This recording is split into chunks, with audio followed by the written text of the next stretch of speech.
പ്രിയ സുഹൃത്തുക്കളെ, തുറന്ന പുസ്തകം ഗ്രൂപ്പിൻ്റെ ലൈഫ് ടിപ്സിലേക്ക് ഹൃദ്യമായ സ്വാഗതം. പച്ചടിച്ചീര നട്ടിട്ടു കിളിർത്തില്ലെങ്കിൽ നാം ആ ചീരയെ കുറ്റപ്പെടുത്താറില്ല. അത് വളരാത്തതിൻ്റെ കാരണങ്ങൾ നാം അന്വേഷിക്കുന്നു.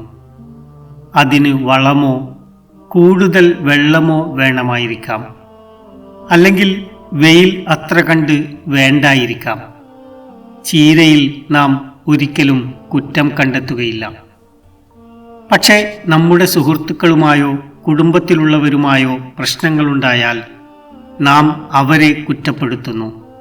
എന്നാൽ ചീരയെപ്പോലെ അവരെ നാം കരുതി പരിപാലിക്കുകയാണെങ്കിൽ അവരും നന്നായി വളരും. കുറ്റപ്പെടുത്തൽ കൊണ്ട് യാതൊരു പ്രയോജനവുമില്ല. യുക്തിയോ വാദമുഖങ്ങളോ ഉപയോഗിച്ച് പ്രേരണ ചെലുത്താൻ ശ്രമിക്കുന്നതുകൊണ്ടും ഒരു ഗുണവുമുണ്ടാവുകയില്ല. കുറ്റപ്പെടുത്തലോ യുക്തിയോ വാദമോ ഒന്നും വേണ്ട. വെറുതെ മനസ്സിലാക്കിയാൽ മാത്രം മതി.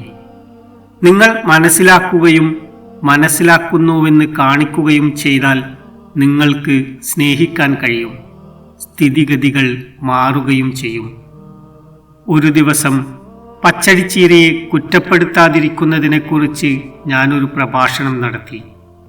പ്രഭാഷണത്തിന് ശേഷം ഞാൻ നടന്നുകൊണ്ട് ഒരു കെട്ടിടത്തിൻ്റെ മൂല തിരിഞ്ഞു വന്നപ്പോൾ ഒരു 8 വയസ്സുകാരി അവളുടെ അമ്മയോട് പറയുന്നത് യാദൃച്ഛികമായി കേട്ടു.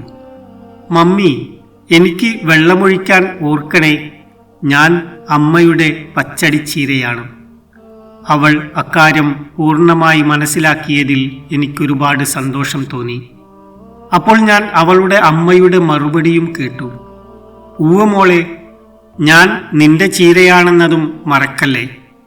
അമ്മയും മകളും ചേർന്നുള്ള ആ പരിശീലനം എത്ര സുന്ദരമായിരിക്കുന്നു. നന്ദി.